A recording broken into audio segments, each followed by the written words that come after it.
Բարի առավոտ, բարի օր, սիրելի հեռուստադիտող, Կոտեք TV եթերում բարի լույսն է, իսկ ձեզ համար տաղավարում աշխատում եմ ես, Ալիտա Եղիազարյանս։ Այսօր մայիսի 15-ն է, շատ կարևոր և խորհրդանշական օր։ Գիտեք ինչու, քանի որ այսօր ընտանիքի միջազգային օրն է, այն սահմանվել է 1993 թվականին ՄԱԿ-ի կողմից։ Հանդիսանալով հասարակության հիմնական ինստիտուտներից մեկը և մարդու սոցիալական առաջին աստիճանը, ընտանիքը զարգանում և փոխվում է շրջակա միջավայրի հետ։ Արձագանքելով ժամանակի հրամայականներին, սակայն այն ձևավորվում է այդ պահանջներին ու հրամայականներին։ Բոլոր ժամանակներում երկրի զարգացման մասին դատել են հասարակության մեջ ընտանիքի կարգավիճակով և նրա նկատմամբ պետության վերաբերմունքով։ Մարդու կյանքը սկսվում է ընտանիքից, այստեղ է նա ձևավորվում որպես քաղաքացի։ Ընտանիքը սիրո, հարգանքի, համերաշխության և կապվածության աղբյուր է։ Այն ինչի վրա կառուցվում է քաղաքակիրթ հասարակությունը, առանց ինչի չի կարող գոյատևել մարդը։ Ես ևս մեկ անգամ շնորհավորում եմ բոլորիս ընտանիքի միջազգային օրվա առթիվ և նշեմ, որ այսօր մենք կրկին անդրադառնալու ենք այս թեմային, ունենալու ենք զրույց հոգեբանի հետ և խոսելու ենք հենց ընտանիքի կարևորության մասին, իսկ մինչ այդ առաջարկում եմ դիտենք տեսահոլովակ, որից հետո կշարունակենք եթերը։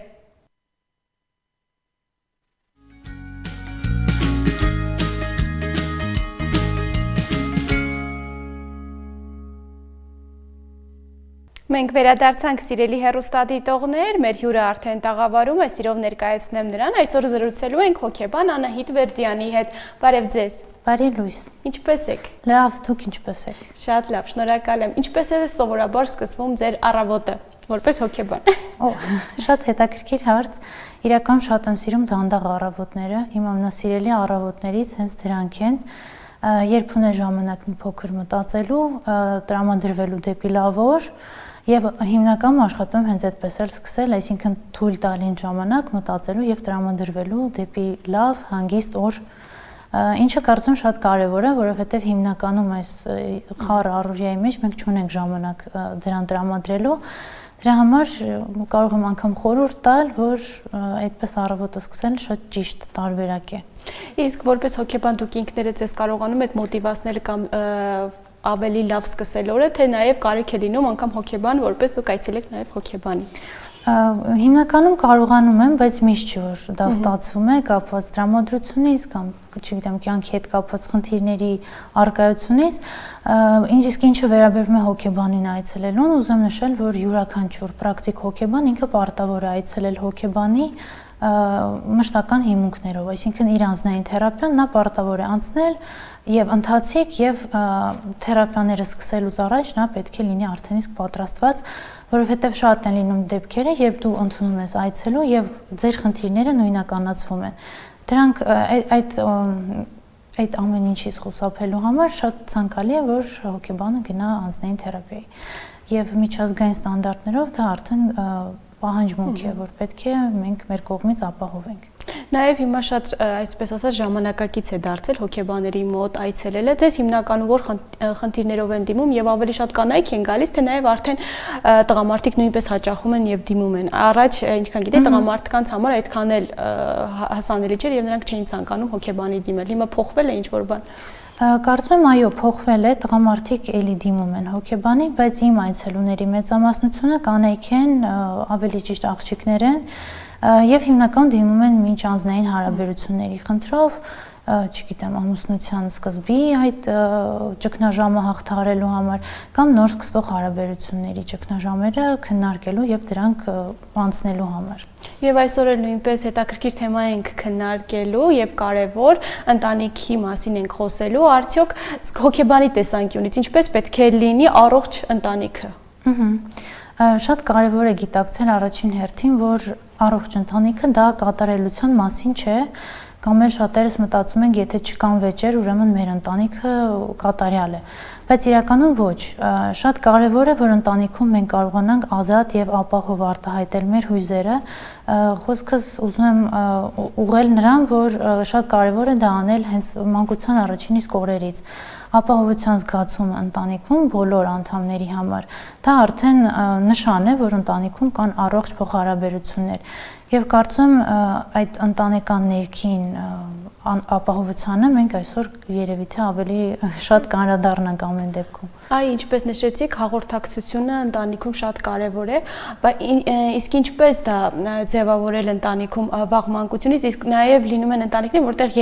ինչպես ձևավորել ընտանիքում ծնող եւ երեխա այդ ճիշտ փոխհարաբերությունները, քանի որ հաճախ ականատես ենք լինում, երբ որ երեխաները չեն կարողանում տանը արտահայտվել, քանի որ գիտեն, եթե ինչ-որ մի բան սխալ անեն, ապա ծնողը անպայման բարկանալու է, ինչպես այդ անգամ այդ բարկանալը լինի ճիշտ եւ արդյունավետ եւ ոչ թե բարկանալ, այլ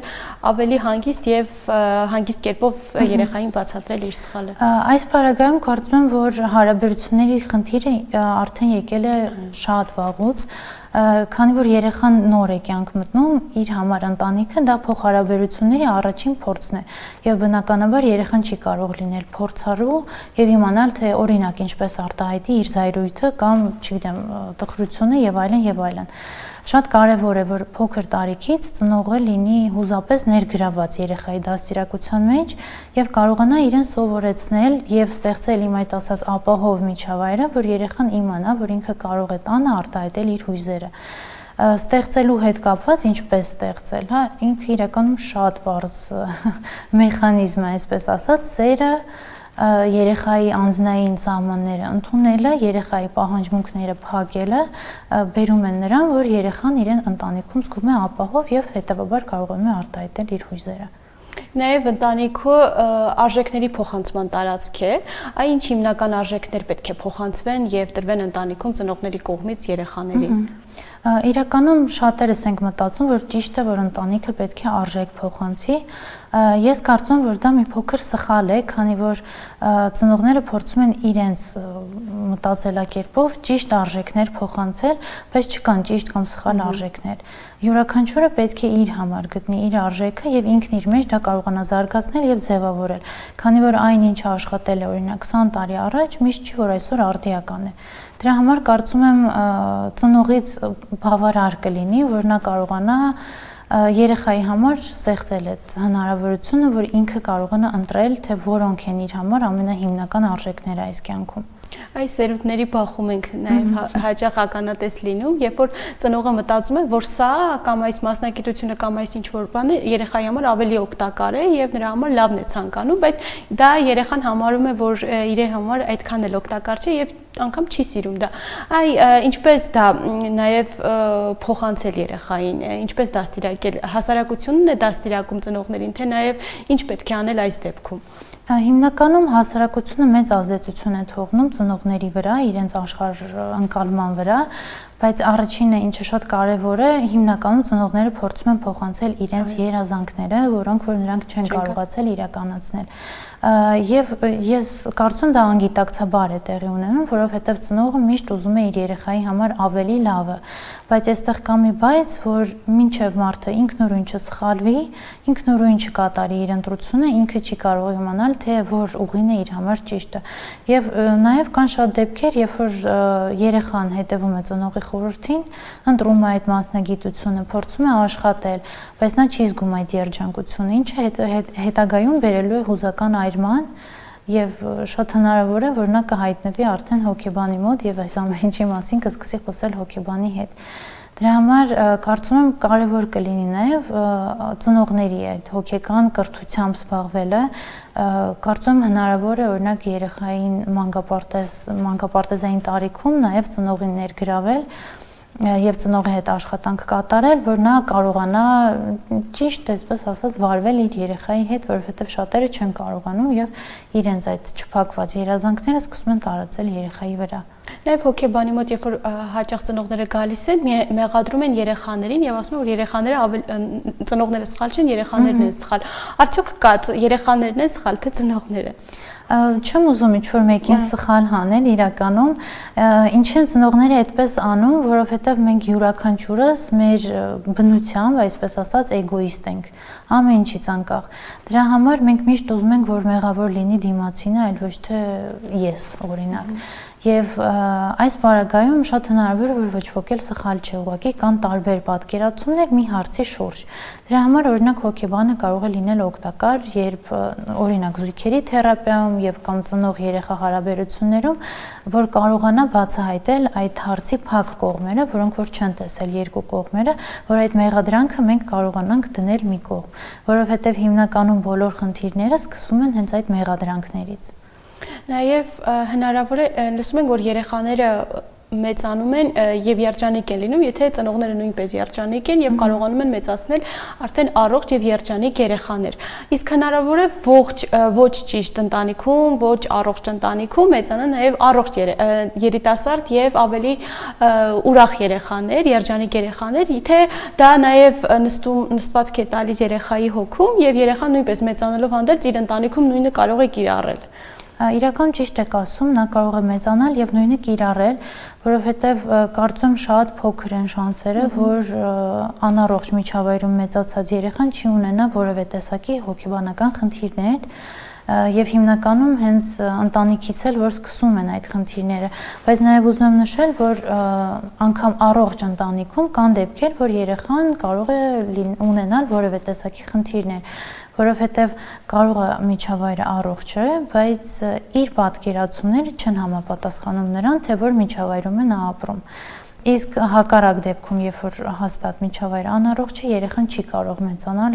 այսպես ասած, առողջ։ Եվ նա իր հետագա կյանքում շարունակելու է նույն ընտանեկան պատեռները, որոնք որ արդեն տեսել է իր ընտանիքում։ Նաև ես մի հոգեբանական գիրք էի ընթերցել, որտեղ մի օրինակ էր բերված, որ տղան անընդհատ ինչ-որ բան է անում, որպեսզի ծնողը իրենից գոհ լինի եւ անդադ շնորհակալություն հայտնի եւ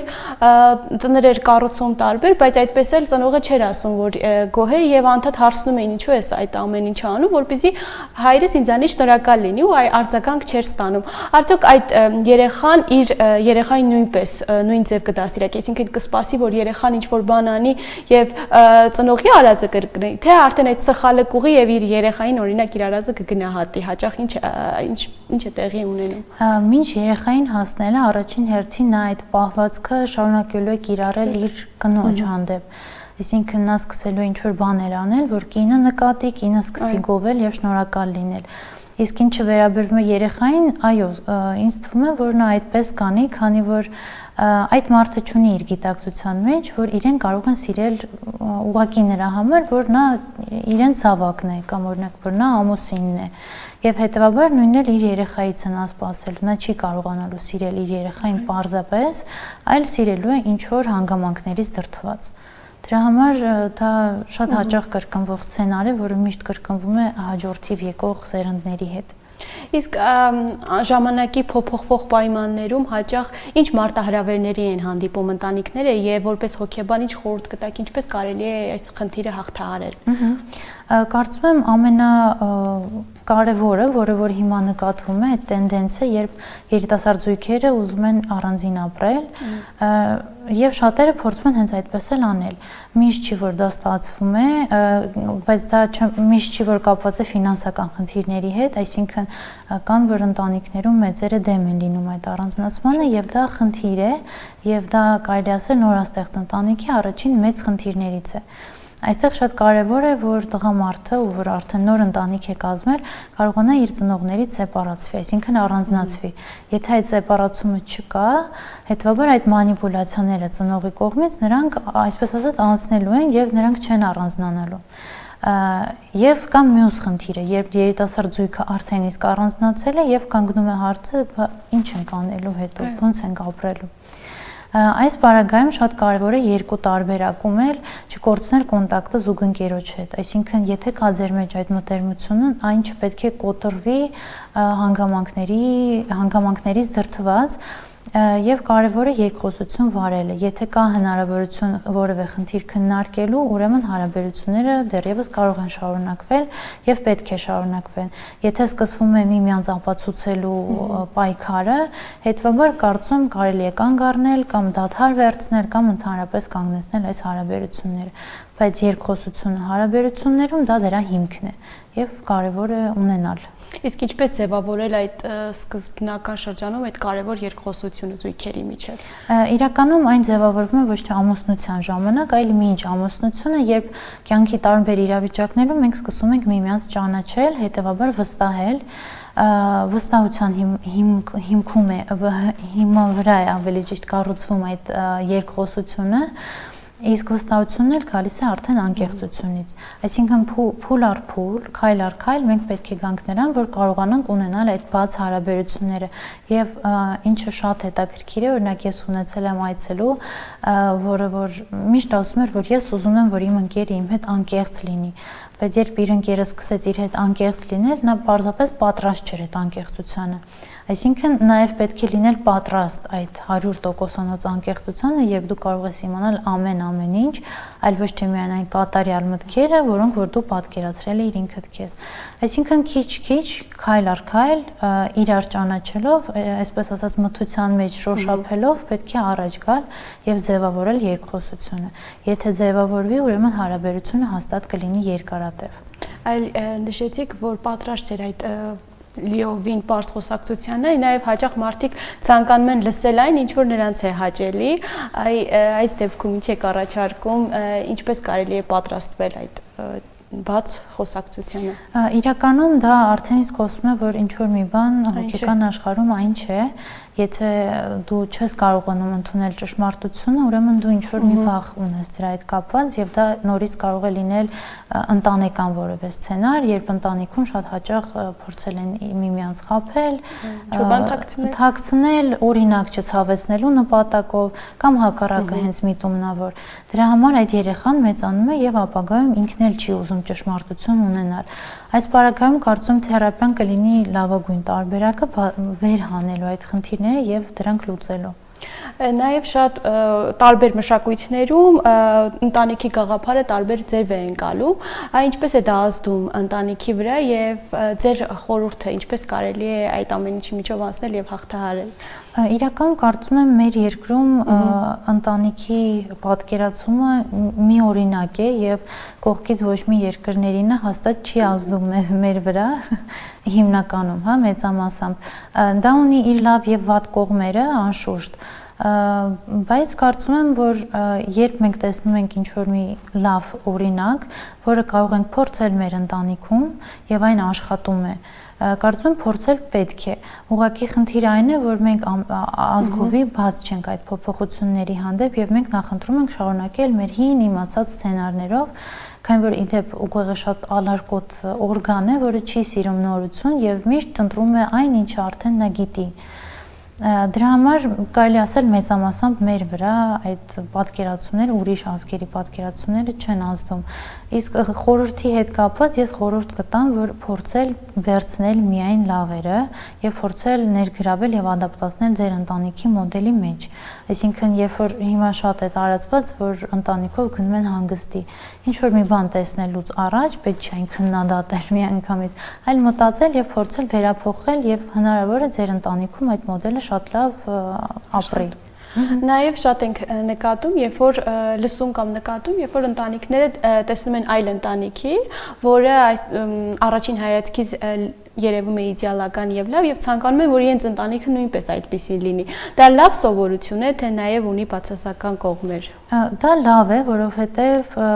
միշտ պետք է ինչ-որ մի բանի ձգտել, դա մոտիվացնում է եւ կյանքին իմաստ է հաղորդում։ Վատ կողմը այն է, որ միշտ չէ, որ ձեր երկու ընտանիքները ունեն նույն ռեսուրսները, այսինքն այդ համեմատության մեջ կարող են լինել տագնապներ եւ դուք գիտակցում եք, որ դուք չեք կարող հասնել դրան, որովհետեւ դուք ունեք շատ տարբեր ընտանիքներ։ Դրա համար համեմատվելը ամեն դեպքում եւ անձի համար եւ ընտանիքի համար շատ վատ է, բայց ձգտել ինչ-որ մի բանի կարելի է, ինչու ոչ։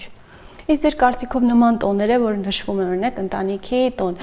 դրանք ուղղակի տոներ են, որ մենք նշում ենք, թե նաև ինչ որ ազդեցություն թողնում է, որպեսզի այլ ավելի ամրապնդվի եւ զարգանա ընտանիքի ինստիտուտը։ Կարծում եմ ազդեցություն չի թողում մինչ այն պահը, երբ մարդը անձամբ չի դնում որևէ իմաստ այդ տոնի մեջ, օրինակ ինչպես է, չէ, նոր տարում մենք նստում ենք եւ սկսում ենք մեր կյանքը վերարժևորել, նոր նպատակներ գրել, բայց իրականում դա ընդամենը ոնց որ օրացույցն է փոխվում եւ գալիս է նոր տարին ընդամենը։ Նույնն էլ ընտանիքի օրվա հետ կապված, մինչ անձը ինքնուրույն չդնի որևէ իմաստ դրա մեջ, իր համար այս տոնը կլինի ուղղակի օր։ Իսկ իմաստի տեսանկյունից կարծում կարելի է մոտենալ նույն ձև, այսինքն կանգ առնել, մտածել արդեն ընտանիքի նպատակների վերաբերյալ, ինչ կարող ենք մենք ընտանիքում փոխել, ինչ կարող ենք մեր կողմից ավելացնել ընտանիքի համար, որ այսպես ասած լինի ընտանիքի համար նոր տարի։ Այդպես սկսել տարին ընտանիքի տոնով, բայց հիմնականում այն որևէ տեսակի ազդեցություն չի կրում։ Նաև երբ որ խոսում ենք ընտանիքի եւ նաև զույգերի առանձին միայնակ ապրելու մասին, հաճախ նկատում ենք, որ զույգերը առանձնանում են կամ ամուսնանալուց առաջ կամ ամուսնանալուց հետո երջանիկ են թվում, բայց ինչ որ ժամանակ է գալիս, որ կոնֆլիկտներ եւ խոչընդոտներ են առաջանում։ Դրանք հիմնականում ինչ պատճառով կարող են առաջանալ, երբ որ սկզբում ամեն ինչ հարթ է, հետո առաջանում են սոցիալական խնդիրները կարող են ազդել, թե նաև այլ խնդիրներ։ Հիմնականում մեզ միշտ թվում է, որ վեճերը լինում են կենցաղի, երեխաների դաստիարակության, ծնողների պատճառով կամ ֆինանսական խնդիրներով, բայց իրականում յուրաքանչյուր կոնֆլիկտի տակ ընկած են չփակված պահանջմունքները։ Այսինքն, օրինակ, ձեր զուգընկերը ձեզ հետ կարող է վիճել նրա համար, որ դուք լավ չեք արտուկել իր վերնաշապիկը, բայց դրա խորքում ընկած է այն, որ օրինակ նա չի զգում իրեն գնահատված, սիրված հարաբերություններում, բայց միշտ ավելի հեշտ է ասել վերնաշապիկի մասին, քան օրինակ գնալ եւ ասել, որ ես ինձ լավ չեմ զգում կամ ես ինձ անապահով եմ զգում քո կողքին։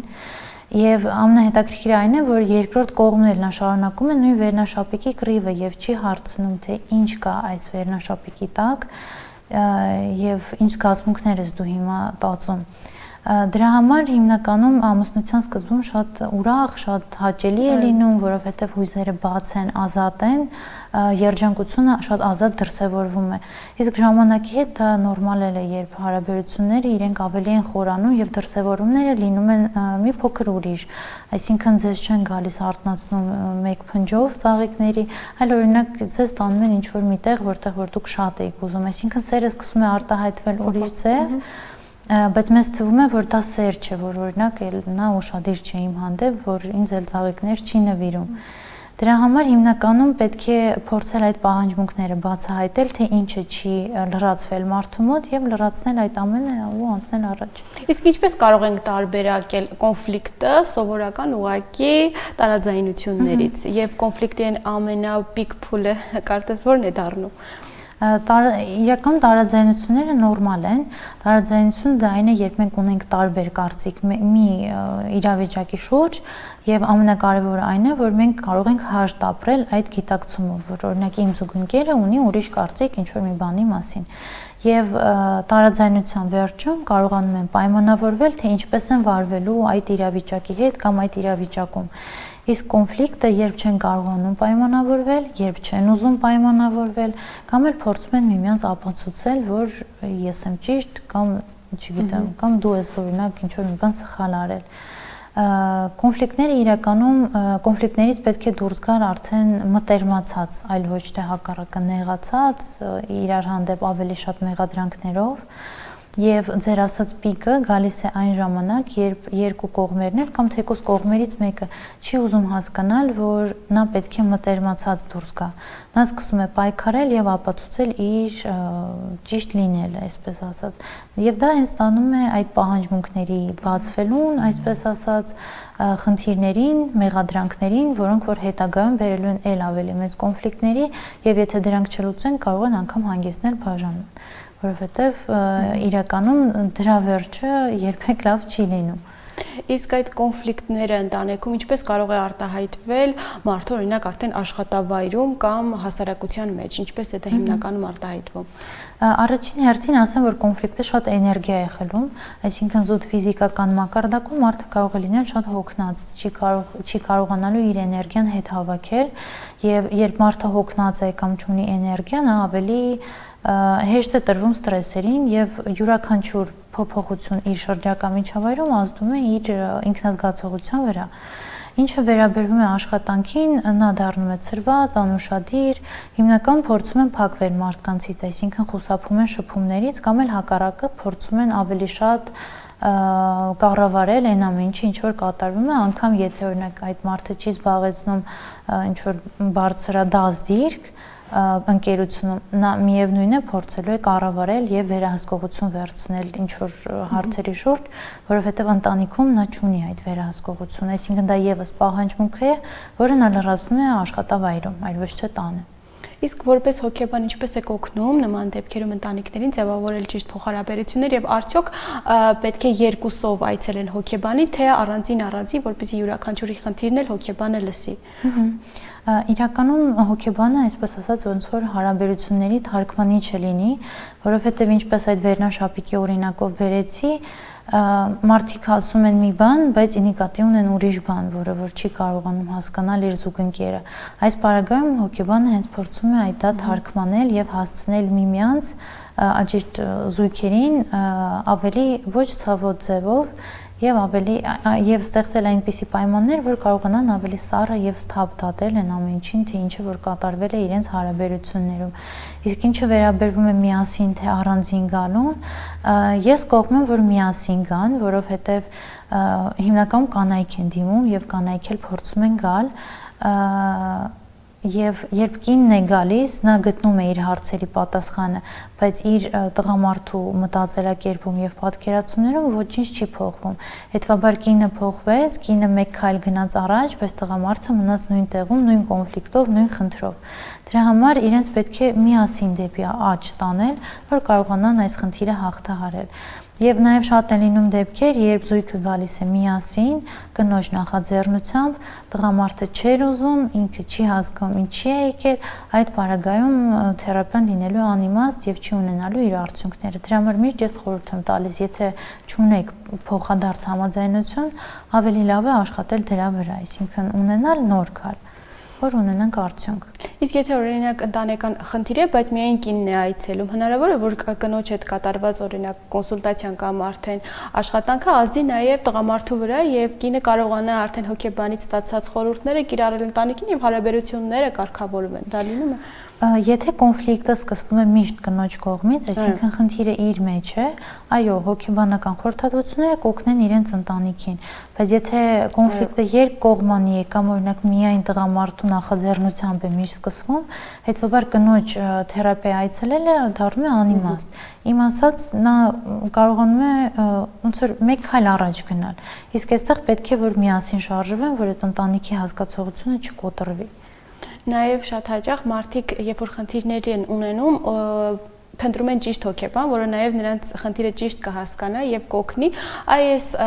դեպքում ինչ խորհուրդ կտեք, ինչը հաշվի առնել եւ ինչպես ճիշտ ընտրել հոգեբանին, քանի որ հիմա այս մասնագիտությունը նույնպես մեծ պահանջարկ ունի, շատացել են հոգեբանները, ինչպես կարող ենք ճիշտ հոգեբան ընտրել։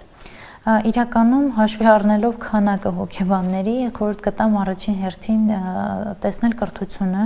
որովհետև շատերը կան, որ չունեն բարձրագույն կրթություն եւ պատկերացնում են, որ հոգեբանությունը դա ընդհանրապես գեղեցիկ զրույցներ են։ Դրա համար առաջին հերթին ստուգում ենք կրթությունը։ Մյուս շատ կարևոր կետը դա որ հոգեբանը անցած լինի կամ ընթացքում անցնելուց լինի իր անձնային թերապիան, որ իր խնդիրները չսկսեն ձեր հետ նույնականացվել ու չտարածվեն ձեզ վրա։ Եվ երրորդը, ինչը շատերը հաշվի չեն առնում, շատ կարևոր է անձնային այդ սիմպաթիան, որովհետև երբ քեզ որպես մարդ քո հոգեբանը դուր չի գալիս կամ դու ունես իր հանդեպ որևէ խնդիրներ, հարցեր եւ այլն, նա չի կարողանա քեզ օգնել, որովհետեւ այդ մարդուն դու չես ընդունում որպես լիարժեք, ինչ որ, չգիտեմ, հաճելի մի բան քեզ համար։ Դրա համար այդ անձնայինն էլ է շատ կարևոր, ինչին օրինակ շատերը ուշադրություն չեն դարձնում եւ փորձում են ծանոթով գտնել հոգեբան եւ հաշվի չեն առնում, որ այս մարդը որպես մարդ իրեն դուր չի գալիս։ Հոգեբանը քեզ պետք է դուր գա։ Կամ ձեր խնդրին օգնել է, բայց մեր խնդրին օրինակ չի կարող։ Այո, որովհետեւ կան հոգեբաններ, ովքեր աշխատում են միայն զույգերի հետ, կամ կան ովքեր որ աշխատում են միայն կախվածությունների հետ։ Այսինքն, եթե դուք ունեք օրինակ կախվածություններից բացի ուրիշ այլ խնդիր, հնարավոր է որ նա ձեզ չի օգնի։ Կան մարդիկ, ովքեր մասնագիտացված են ավելի նեղ ինչ որ ոլորտում, ինչը լրիվ նորմալ է, այսինքն բժշկի պես պետք է հավաքել ինֆորմացիան եւ հասկանալ արդյոք սա այն է, ինչ ինձ պետք է։ Շատ լավ Անահիտ ջան, եւ վերջում մեր թեման ամփոփելով, ինչ խորհուրդ կտաք ընտանիքներին, որպեսզի նրանք ոչ թե ունենան իդեալական ընտանիք, այլ լավ եւ հաճելի ընտանիք։ Առաջինը խորհուրդ կտամ խոսել ու խոսել շատ։ խոսել ամեն ինչի մասին, յուրաքանչյուր միտք պետք է տեղ գտնի ձեր զրույցում։ Այսինքն ոչ մի բան չպետք է թաքցվի, անգամ եթե ձեզ թվում է, որ դա հիմար միտք է, դա պետք է բարձրաձայնվի։ Եվ իհարկե անկեղծություն, եթե հարաբերություններում բացակայում է անկեղծությունը, ուրեմն մենք չենք ունենա այդ երկխոսությունը, երկխոսությունից հետո էլ չենք ունենա պինդ հարաբերություններ։ Դրա համար շատ խոսել եւ անկեղծ խոսել, կարծում դա ամենակարևոր կետն է հարաբերություններում։ Շնորհակալ եմ շատ մեր հրավերը ընդունելու համար, օգտակար խորհուրդների համար։ Ես եմ շատ շնորհակալ։ Սիրելի հեռուստադիտողներ, հիշեցնեմ, որ այսօր զրուցում ենք հոգեբան Անահիտ Վերդյանի հետ եւ նաեւ նշեմ, որ այսօր է ծնվել հայ երգիչ երգահան վաստակավոր արտիստ Ներսիկ Իսպիրյանը, ով առավելապես հայտնի է իր հայրենասիրական կատարումների համար։ Ներսիկ Իսպիրյանը ավելի քան 30 հայրենասիրական, հեղափոխական, արցախյան ազատամարտերին եւ մարտիկների նվիրված երգերի հեղինակ է։ Վերամշակել է նաեւ հին աշուղական երգեր։ Համերգներով եղել է աշխարհի բազմաթիվ երկրներում, հյուրընկալելով հայկական գրեթե բոլոր համայնքներում։ Թողարկել է 13 ձայնասկավառակ, որոնցից 8-ը հեղափոխական երգերն է պարունակում։ Հիմա առաջարկում եմ դիտենք երգչի տեսահոլովակներից մեկը եւ շարունակենք եթերը։